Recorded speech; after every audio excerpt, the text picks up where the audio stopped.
Mourning is the outward expression of grief. So in some cultures, they wear all black, or they wear all black for a week. The grief part is how you determine how you get yourself back to what was once normal now, because you have to redefine your normal. There's no right or wrong way to grieve.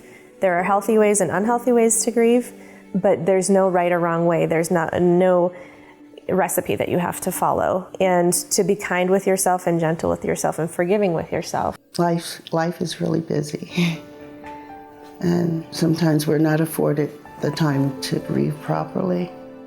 I recommend if you even have to go in a dark room silently and lay on the floor and just cry. Just process some of it.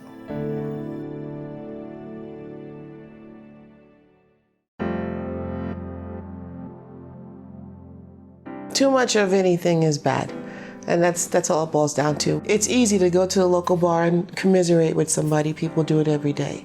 But when it becomes every day at the expense of your own health and sanity, we have a problem. Grief is such an intense experience, and for myself especially, there were times when I was not prepared and was not ready or did not want to feel those emotions.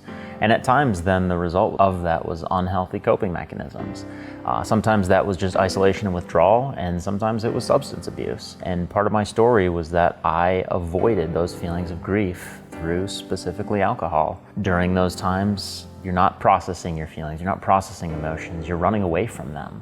And that is a recipe for disaster, because those feelings come back, and they come back worse and stronger. And that was a period in my life where there's a lot of guilt and shame and anger, and then you throw the unhealthy coping mechanisms on top of that, and it just made everything enormously worse.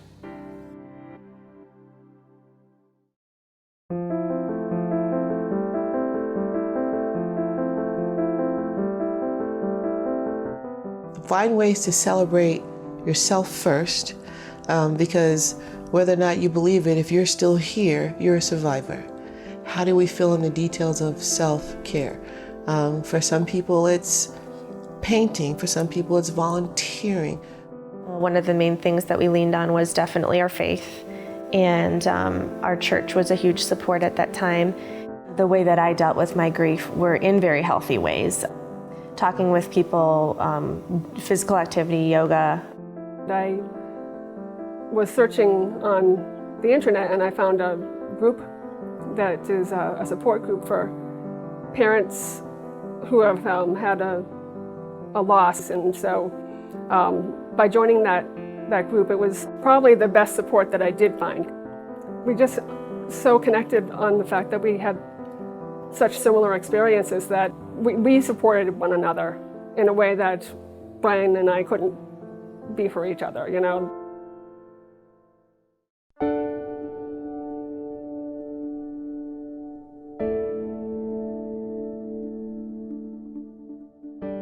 Talk about it. I know this is coming up. Take that elephant in the room and let's paint it a color that we all can see, and let's address it head on. And it's painful and it sucks. There's no nice way to say it. It's like any physical wound.